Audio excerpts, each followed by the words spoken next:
All right, today we are going to check out Soquash. Really old mining area. This area here has got some of the richest old mining history, I think, on the island. Dates back to the Hudson Bay times. So let's check out what's left.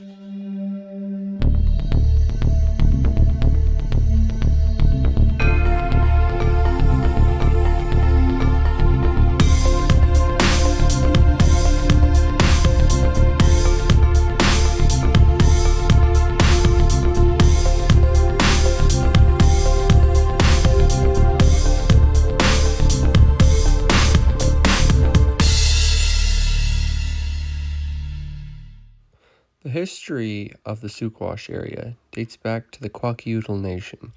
These First Nations people had been in the area for about 6,000 years, and they originally found coal in the area, and they let the Hudson Bay Company know about this coal.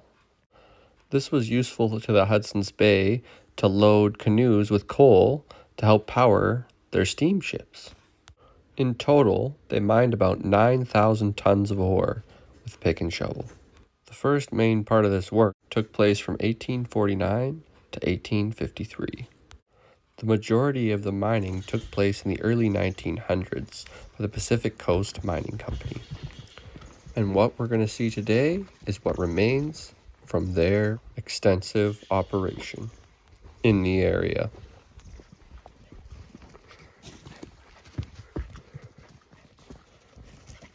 Danger, mine site. Sounds like my kind of place.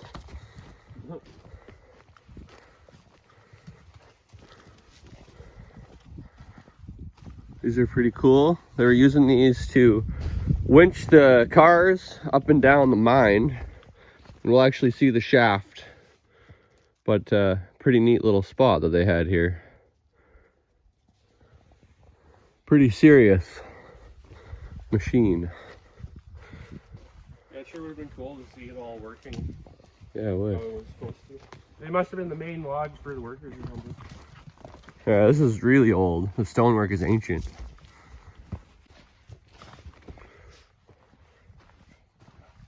You can see where the deck used to be with these columns.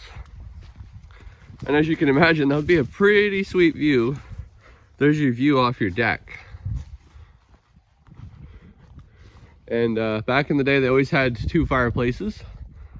This was the fireplace for, you know, mostly home heating. And then this fireplace would have been for the kitchen. So we'll have a look at that. Yeah. That would have been in the kitchen usually, or a bedroom, but more than likely a kitchen is my guess. There's a brick foundation in the bush there.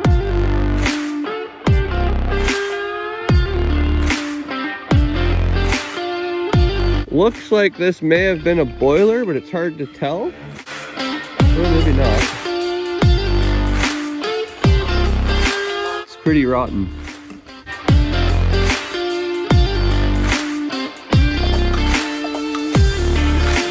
There's some sort of bracing. Open right there too, with how the trees are. Yeah, I know. I think that's exactly what it was.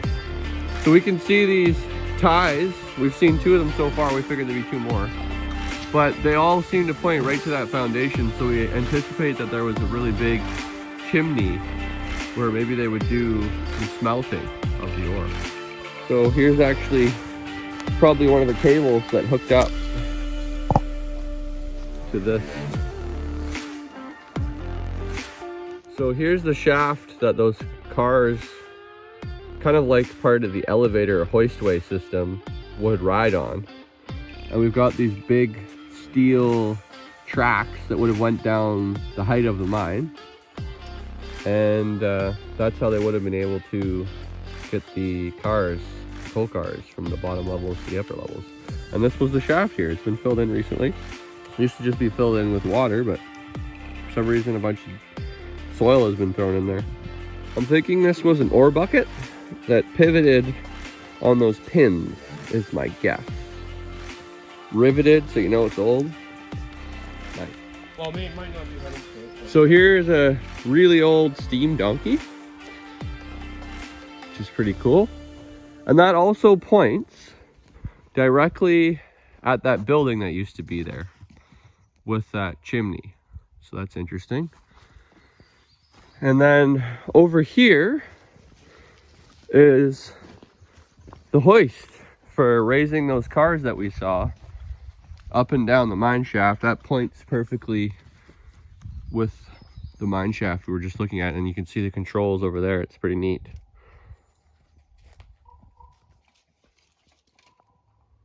So you can see these two drums.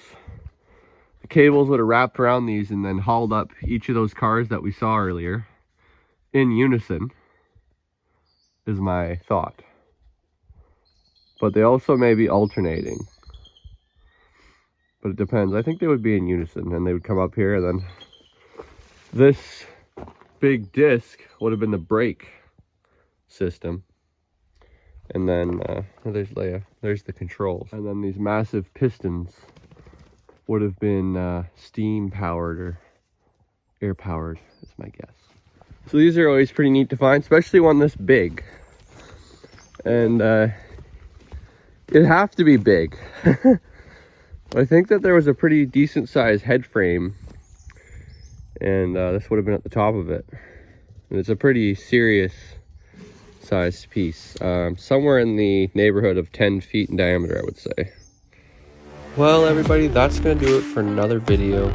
As you guys can tell, I absolutely love exploring the history of Vancouver Island. People such as Robert Dunsmuir, his beautiful Cryderrick Castle that still stands today, and all the ancient coal mines, gold mines, and all types of other mines on Vancouver Island. Appreciate everybody's support. See you next week.